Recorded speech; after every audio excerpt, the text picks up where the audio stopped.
नमस्कार, मैं हूँ शिवनाथ झा, aryavartindianation.com का यूट्यूब चैनल कतरन से। मैं अभी बैठा हुआ हूँ जंतर मंतर के पीछे। एक ज़माने में जंतर मंतर दिल्ली का जो ऐतिहासिक धरोहर है उसमें उसकी गिनती होती थी, आज भी होती है। लेकिन प्रचलन में बोलचाल की भाषा में यहाँ के लोगों का जो फर्स्ट इम्पैक्ट आता है उसमें जैसे जंतर मंतर बोलेंगे तो जंतर मंतर का मतलब हो जाता है धरना स्थल। जंतर मंतर वो जंतर मंतर नहीं रहा जो जयसिंह दो स्थापित किए थे, बनाए थे। एक इतिहास की जो रचना यहाँ हुई थी इस सड़क पे, वो नहीं रहा। अब हर एक बात में लोग जंतर मंतर को, भारतवर्ष के लोग सरकार के प्रति, सरकार की नीतियों के प्रति, सरकार का जो क्रियाकलाप है उसके प्रति जितने भी अपनी बातें कहने की बात होती है वो जंतर मंतर पर आके कहते हैं।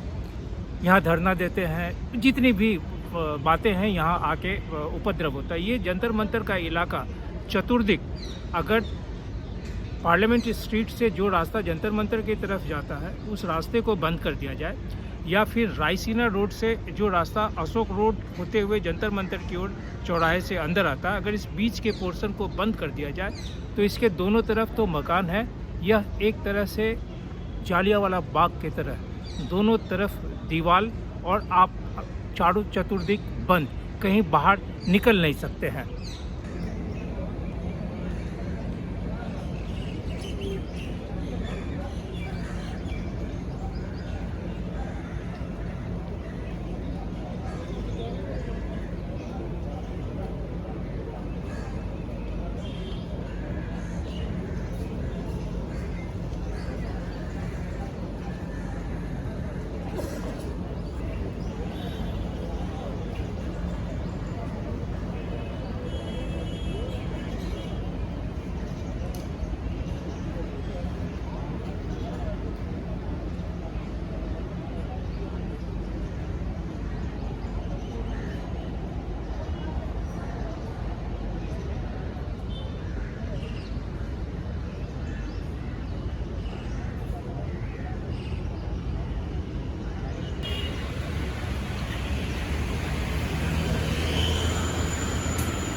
मुग़ल सल्तनत के मोहम्मद शाह साहब ने 1720 के बाद 23 के आसपास में जयसिंह दो, महाराजा जयसिंह दो को ये प्रार्थना या गुजारिश की थी कि वो एक तरह से एस्ट्रोनॉमी को के अध्ययन के लिए एक स्थान बनाए। जयसिंह दो भारतवर्ष में 5 स्थानों पे ये एस्ट्रोनॉमी से संबंधित एक पुरातत्व के रूप में इसकी रचना की, जंतर मंतर। उसमें ये दिल्ली का जंतर मंतर भी बहुत महत्वपूर्ण है, जयपुर का तो है ही। लेकिन आज जो जंतर मंतर की स्थिति मतलब देख रेख सब चीज़ पुरातत्व विभाग के या दिल्ली सरकार के या भारत सरकार के जो संस्कृति मंत्रालय है उसके अधीन देख रेख में बिल्कुल कोई कमी नहीं है, सब दुरुस्त है।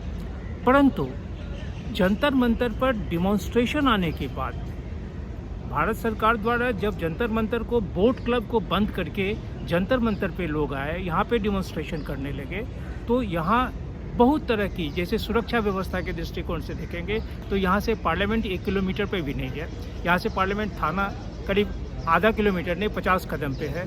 यहाँ से मुख्य दिल्ली पुलिस का मुख्य हेडक्वार्टर बहुत नज़दीक है। ये बहुत ही महत्वपूर्ण इलाका है नई दिल्ली का।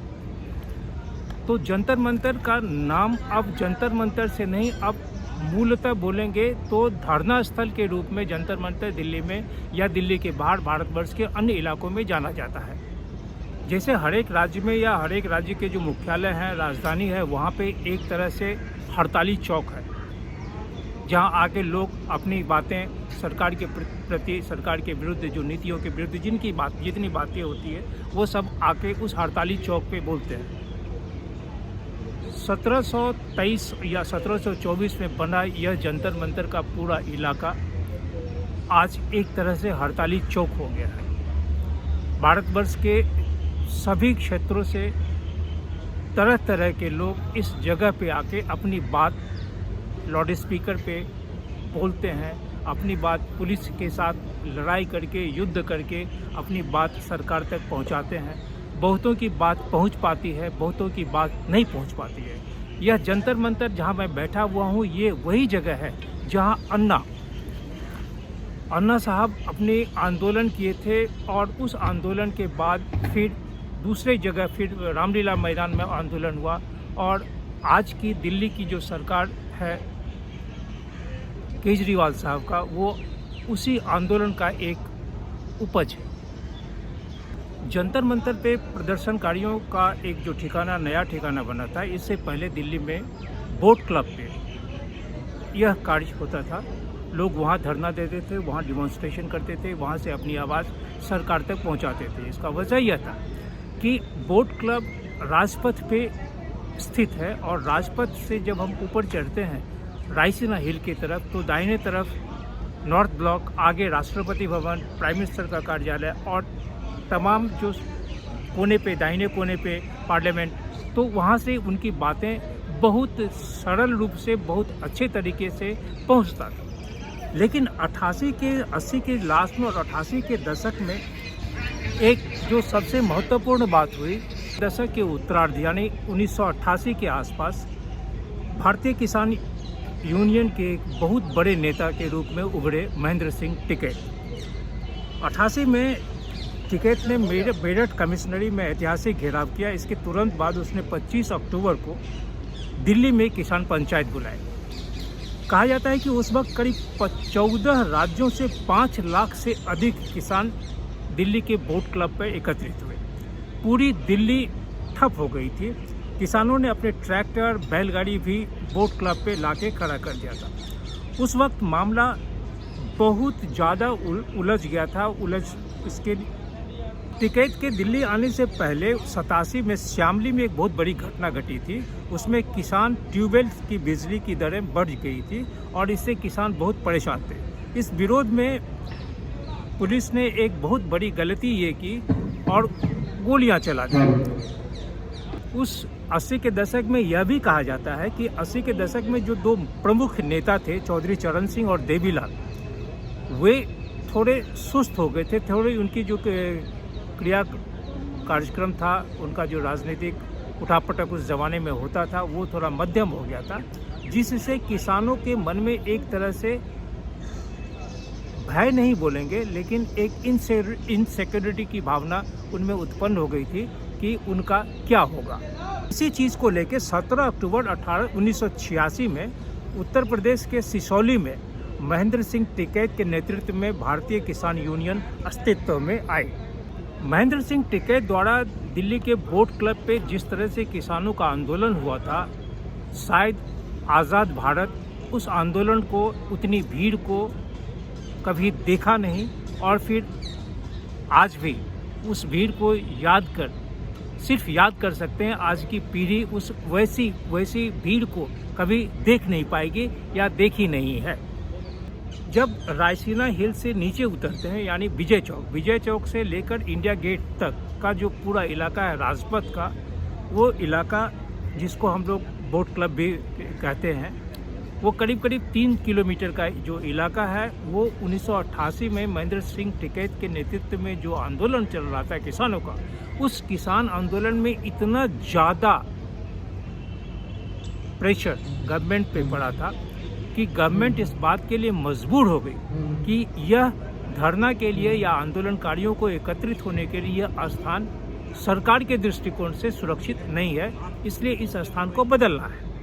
बोट क्लब एक ऐसा स्थान था जहाँ पे अटल बिहारी वाजपेयी साहब भी भाषण दिए थे, वहाँ पे विराट हिंदू सम्मेलन भी हुआ था। महेंद्र सिंह टिकैत की उस आंदोलन के बाद तत्कालीन सरकार यह महसूस की कि राजपथ पे या बोट क्लब पे जिस तरह से प्रदर्शनकारी एकत्रित होते हैं पूरे देश से, वह व्यवस्था के लिए, कानून व्यवस्था को बनाए रखने के लिए थोड़ा चिंतनीय हो गया। इसलिए बोट क्लब को पे धरना स्थल को बैन कर दिया गया। यह करीब 1990 में यह कार्यक्रम, उसके बाद 90 में बोट क्लब पे किसी तरह से कोई भी धरना स्थल या हड़ताल करना या किसी तरह का प्रदर्शन करना यह बैन हो गया। बोट क्लब के पर बैन होने के करीब 28 साल बाद सुप्रीम कोर्ट ने यह महसूस किया कि हम जनता की आवाज़ को बंद नहीं कर सकते हैं। हम बोट क्लब पे या जंतर मंतर पे जो नया स्थान बना था, उस स्थान पे हम जनता जो प्रोटेस्ट करती हैं उसको हम बैन नहीं कर सकते हैं। उसने यह देखा कि हम शहर में ट्रैफिक अनियंत्रित नहीं हो, ट्रैफिक जाने आने में कोई परेशानी नहीं हो, दिल्ली पुलिस के लिए व्यवस्था या साथ प्रशासन व्यवस्था बनाए रखने में किसी तरह की कोई किल्लत नहीं हो, तो उसने